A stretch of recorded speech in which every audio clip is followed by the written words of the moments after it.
Pain has stricken the families of the hostages who have been longing for their loved ones for 7 straight months.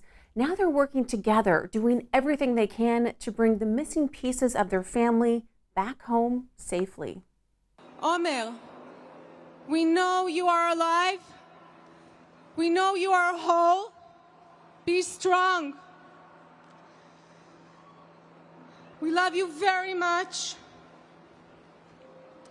And we know we will be together again soon. Ronen and Orna Neutra are parents of Omer, a 22-year-old who was taken hostage back in October while defending his community. We are definitely terrorized. Our son abducted on October 7. We have no sign of life. While born in the U.S., growing up in Long Island, New York, Omer visited Israel and felt a responsibility to serve in the military. An American-Israeli dual citizen, he became an Israeli Defense Forces soldier. He felt he couldn't just go back to his kind of cushy life in New York and, continue with his path in college, and that he had a duty and that he had to do his share and serve in the army before he continued with that. Orna reflects on being 9 months pregnant with Omer on September 11th, 2001. We couldn't believe that something like 9/11 could happen on U.S. soil. 22 years later, we're involved in this huge terrorist attack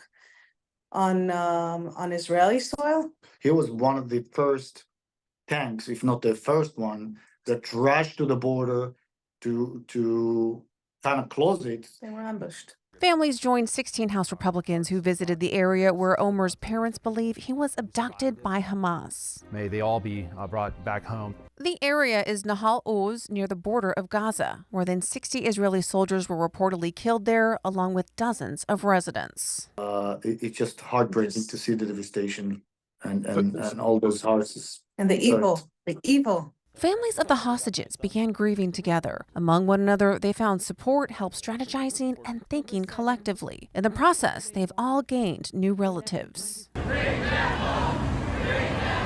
The families also visited the United Nations together, calling on the global organization to do more for the hostages. Here you can see a pair of shoes for each hostage next to a flyer for each missing person. Why are we talking about more of the hostages? Why don't we bring the hostages in, on the side of Israel, and all of this could end, all of that war and all that could end if Hamas surrenders and releases all the hostages. The two have even met with Senator John Fetterman, trying every angle to bring their son home. Omer's grandparents fled the Holocaust when his father was only 4 years old, so it's his parents' hope the will to survive lies deep in his genes. He knows that many people are praying for him right now. He just knows that. If you hear us, stay strong. We're coming to get you. We love you. We love you so much. The family says the urgency of bringing the hostages home should remain the #1 priority. However, they do support military pressure if it does bring Hamas to the negotiating table.